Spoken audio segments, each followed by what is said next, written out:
Selamat sore teman-teman Gatal PKY.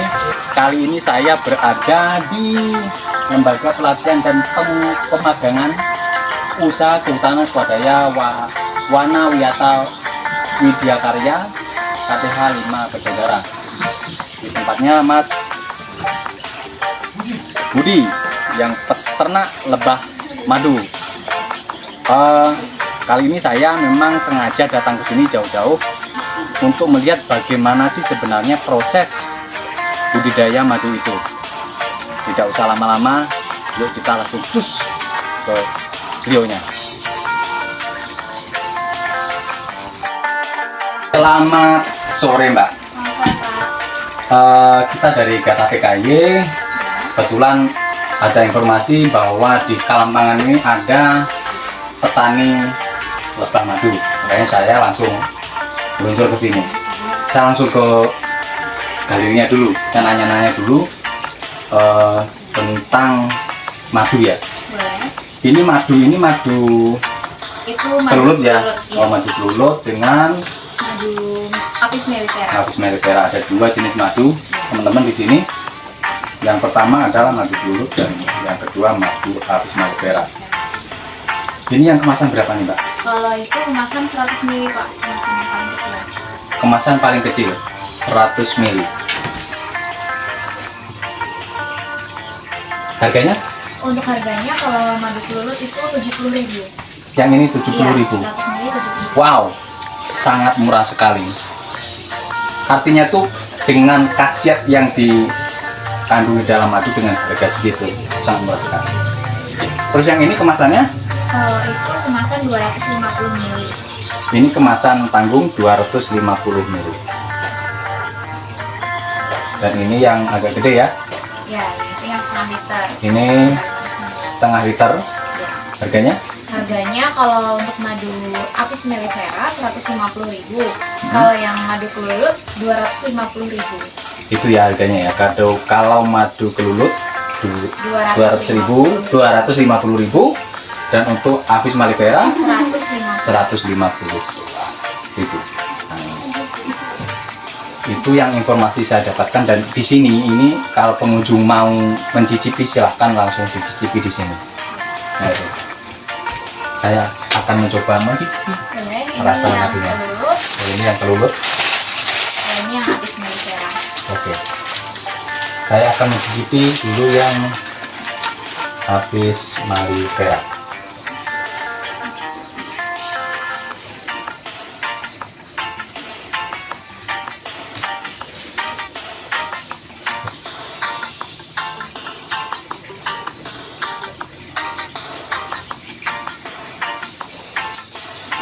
Itu memang ada rasanya kecut-kecut gitu, memang yang aslinya apa gimana nih?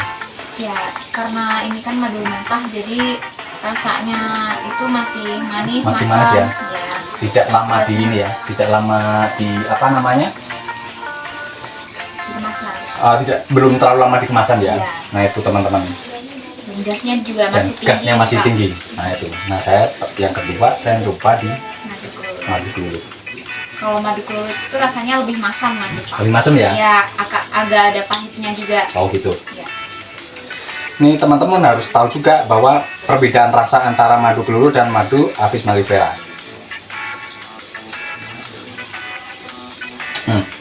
Ternyata benar, ada rasa pahitnya, tapi katanya khasiatnya lebih 2 kali lebih cepat. cepat madu kelulut. Terima kasih Mbak, mungkin saya langsung menuju ke lokasi peternakannya ya. Boleh.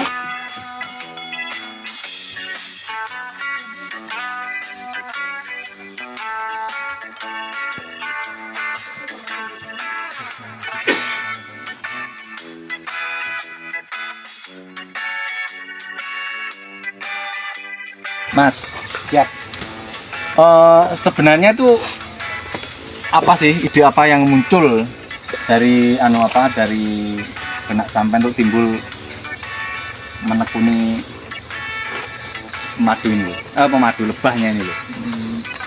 Idenya sih sebenarnya melihat potensi, terus di Kalimantan Tengah ini belum banyak yang mulai. Yang pasti ya Apis mellifera ini belum banyak yang memulai di Kalimantan, apalagi di Kalimantan Tengah.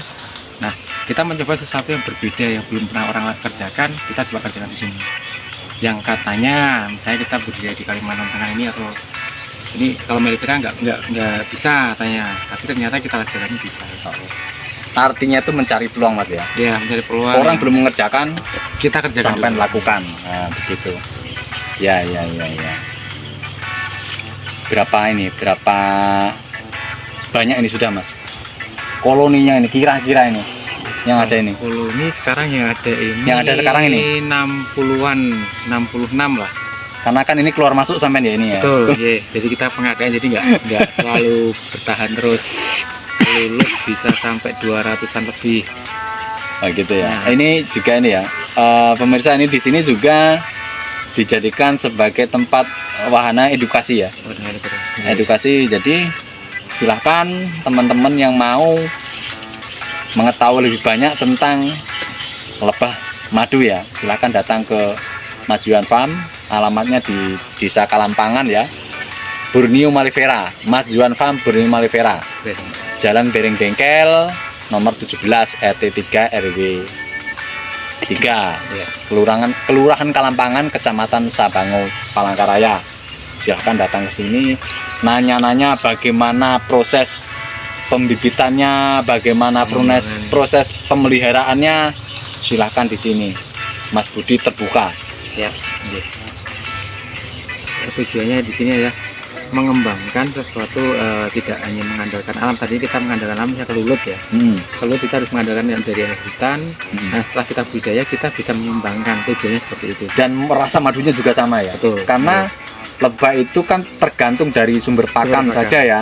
Yang membedakan adalah sumber pakannya saja. Tidak ada bedanya dari hutan dan dari pekarangan. Cuma bedanya hanya sumber pakannya saja. Mungkin sedikit tentang lebah madu itu mungkin ada disampaikan lagi. Kalau untuk lebah madu mungkin nggak ada sih. Intinya kalau kita keluar aja bisa mengembangkan menjadi kotak buatan seperti ini. Ada dua lebah yang dikembangkan oleh Mas Yuan Farm. Yang pertama adalah jadi lebah madu ini Borneo Mellifera. Ini lok alami kan, ini lok alam yang kita ambil dari hutan. Nah, setelah kita budidaya ini 3 atau sampai 4 bulan kita bisa mengembangkan mecah. Jadi akhirnya membuat lok buatan. Ini namanya lok buatan kotak.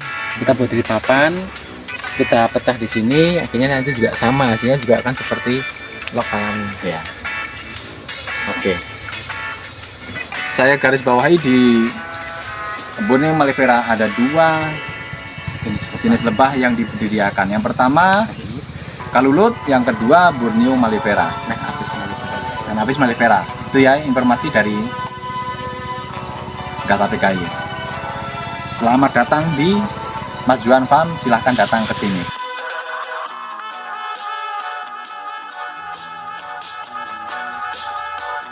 Pak Ray ini menanyakan tentang ini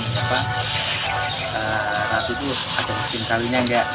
Kenapa kalau orang buka lebah pakai pengaman atau pakai asap?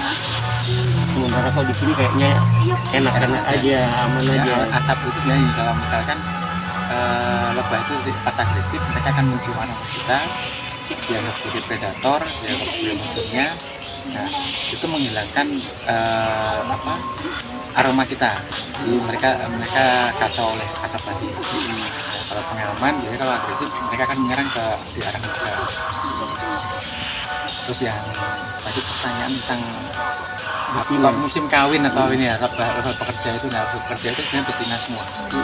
Betina semua, dan di situ misalkan pekerja itu dari ribuan, terus perjananya biasanya 10% dari jumlah koloni, dan selanjutnya yang satu. Ratu kawin umur hidupnya cuma sekali, itu yang baru ya, sekali.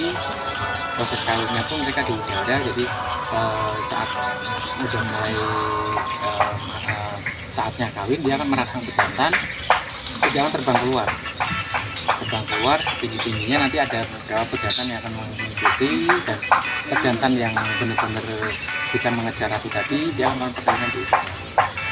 Setelah melakukan perkawinan, pejantan mati, jatuh langsung. dan berarti ratu juga akan seperti istirahat itu, dan nanti akan dikerubungi oleh obat pekerja. Itu dibawa kembali ke dalam sarangnya. Itu prosesnya ratu. Terus kalau tadi pekerja kan kebanyakan betina, fungsinya yang jantan-jantan 10% tadi itu apa dia? Apa juga pekerja? Pejantan sih nggak bekerja ya, pejantan tuh hanya makan sama merawat sarang ya. Dan jarang ada pejantan yang bekerja mencari madu atau mencari nektar untuk dibawa ke sarang. Yang disebut dengan pekerja mereka buat madu itu ya? Iya, Kalau perawatan sarangnya sama pejantan? Sebenarnya kalau perawatan sarang itu lebah muda. Kebanyakan dilakukan oleh lebah muda, lebah yang masih menetas. Jadi minggu-minggu pertama sampai dia saatnya terbang, dia hanya satu merawat telur, merawat sarang, Melindungi ratu, merawat ratinya. Itu aja. Jadi kalau pekerja begitu belum siap terbang atau belum siap cari makan, dia akan merawat sarang. Dan usia pekerja sendiri 60 sampai 70 hari. cuman segitu. Ya, Kemudian dia mati dengan otomatis. sendirinya, ada di Berganti sarang, emas, kadang di berganti luar. emas. Nah, kalau pejantan dia 70 sampai 90 hari. Kalau ratu bisa sampai 6 tahun. Wow. Yang membedakan kenapa seperti itu, kalau pekerja itu karena yang tadi membedakan kenapa bisa jadi pejantan, pekerja, dan ini ratu apakah dari pekerja yang ada besar itu tidak, tapi dari telur yang sama, cuman perawatan pekerja tadi yang berbeda.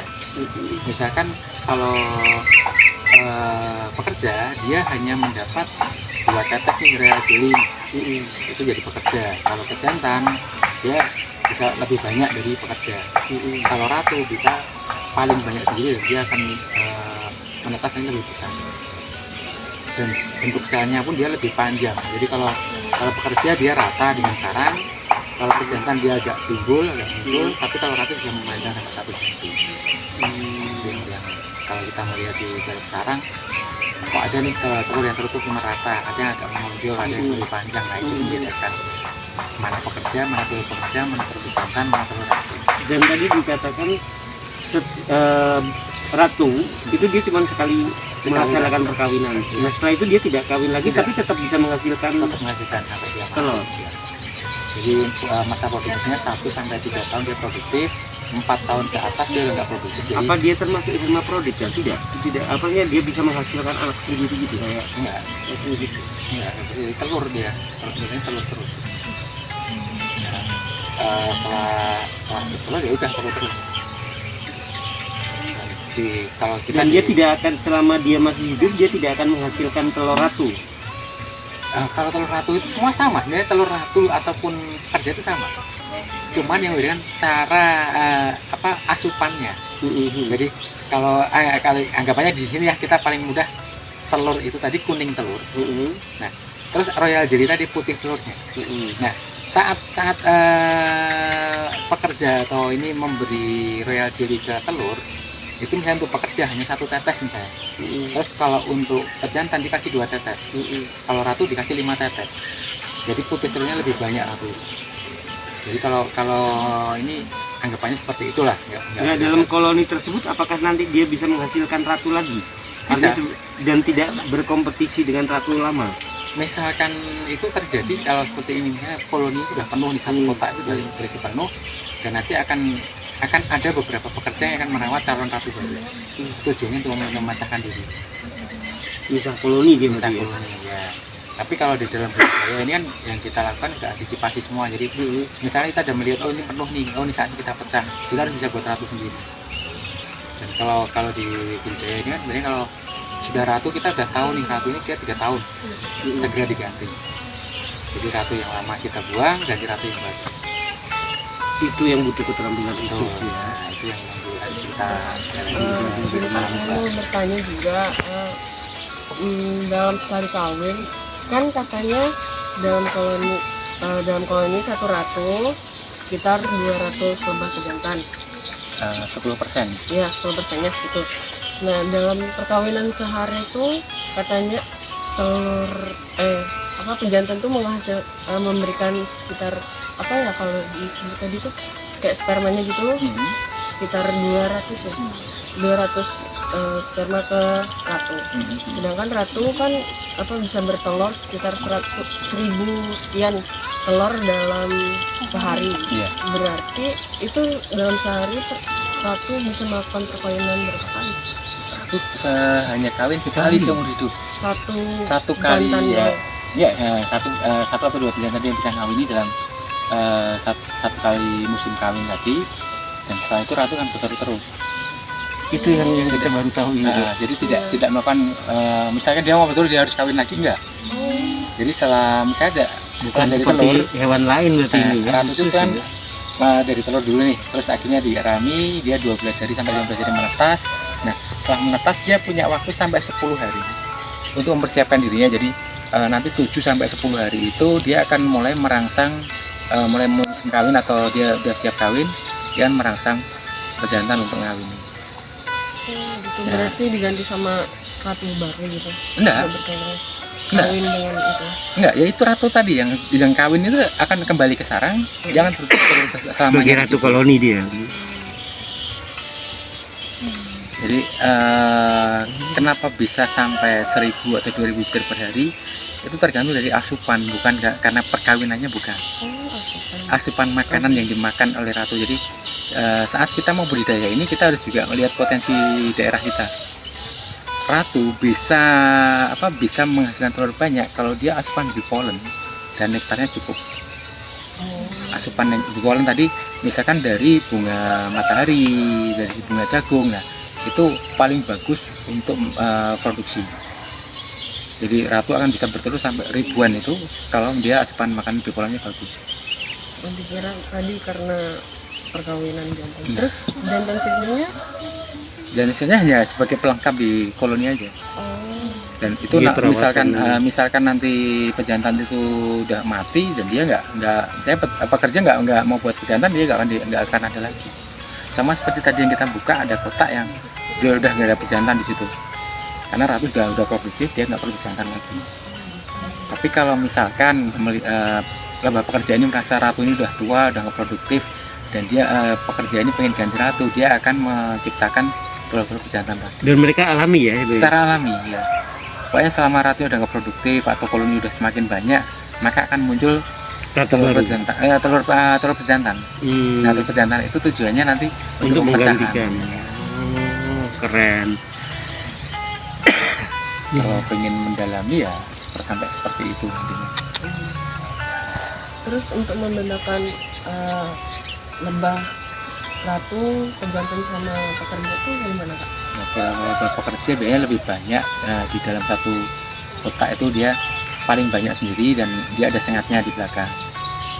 Nah, terus untuk pejantan 10% dari jumlah pekerja itu dia bentuknya lebih besar dan gemuk, dia tidak ada sengatnya. Nah, kalau ratu dia besarnya seperti pejantan tapi lebih panjang lagi, dia ada sengatnya, tapi sengatan ratu hanya untuk menyerang sesama ratu.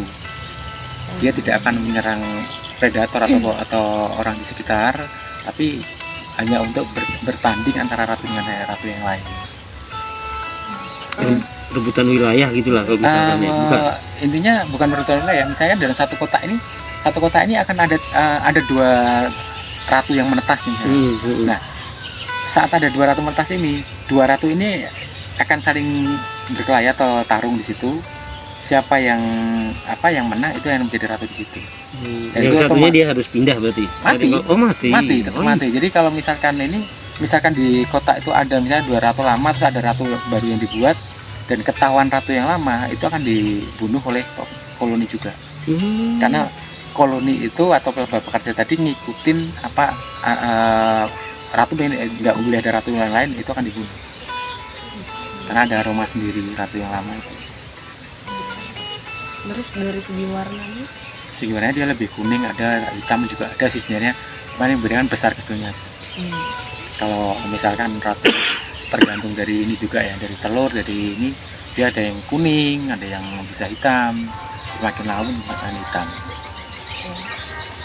Berarti fungsi sengatnya lebah ratu sama lebah Pekerja. pekerja itu cuma sekali pakai gitu ya? Kalau ya semua sekali pakai, dan misalkan ratu hanya untuk khusus untuk ratu, kalau pekerja untuk Ya, kalau antar ratu tadi, ratu yang nyengat nggak mati tapi dia. enggak mati. Beda dengan Beda sengatnya dengan pekerja yang menyengat, karena dia ikut akan mati. perutnya kalau Iya. dia.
Ini kita cari ratunya. Ya. Jadi yang namanya budidaya lebah madu, kita nyiapkan kotak, sumber pakan dan segala macam. Menghasilkan ratu, ini madu, ya madu sama bipolen di sini. Ini yang warna kuning bipolen, yang warna mengkilat ini madu nektar. Oh, beda dia menghasilkannya. Tapi dia betina semua atau jantan? Ini betina semua nih. Kalau pekerja ini betina semua, namanya pekerja. Terus kalau mau melihat ratunya, kita ambil lagi sisir sebelahnya. Nah, sisir sebelah ini kita lihat dulu kanan kiri ada ratunya enggak. Ini ratunya Mencari ratu guys. di sini ternyata. Ini ya. Ini enggak ini. Oh, beda. Ini guys, ratu madu. Dia lebih besar. Sebentar, tak lihat ini. Mana Pak tadi Pak? Yang ini jalan ini. Ah, ini Ada dia, sayapnya ada dia. sayapnya. Ini ratu madunya. Oh ya. Nah, Dia berbeda sendiri. ini lebah Apis mellifera. Apis mellifera ya. Nah, ratu ini tugasnya bertelur, dari sekian ribu lebah ini hanya dari satu ratu.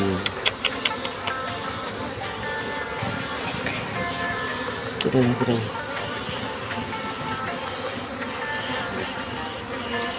Kalau ini nggak nyengat dia ya? Selama nggak kita pukul, nggak melakukan gerakan Itu dia apa tiba-tiba, tuh gede tuh? nah itu tabuhan, itu predatornya Pak. Oh alah. Jadi kalau kita sebagai ngerawat lebah, kita harus, nah ini Mematikan. Predator ini. nah ini nanti dia menyerang lebah kita. Wah, pintar.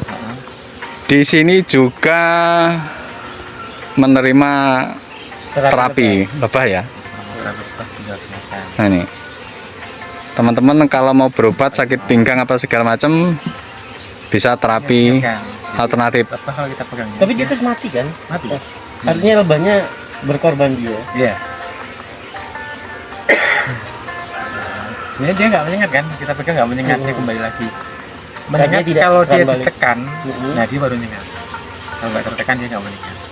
Mas Budi, ini apa namanya, sudah berapa lama ini sampean menggeluti petani lebah nih? Ke petani ya nih ya? Apa petani apa gimana Mas? Mulai 2014 Pak, jadi kurang lebih 7 tahun Pak. 7 tahun ya. Sudah sampai mana saja ininya Mas? Kalau madu, Madunya? ya online, Shopee ada, Mm-mm. terus pesanan dari Medan, Mm-mm. dari Sulawesi ada, dari Jakarta. Madu udah luar kota lah, udah luar Kalimantan Tengah. Continue Mas ya?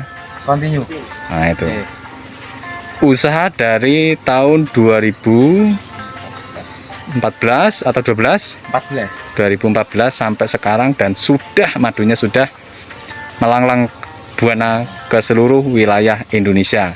Bahkan katanya kemarin ke ini ya, bibitnya diminta Ke Brunei. ke Brunei ya. Ya, Nah teman-teman, pengiriman ke Brunei. bibitnya juga Brunei Darussalam pun minta dari Mas Yuan Farm. Ini adalah alat untuk memanen madu.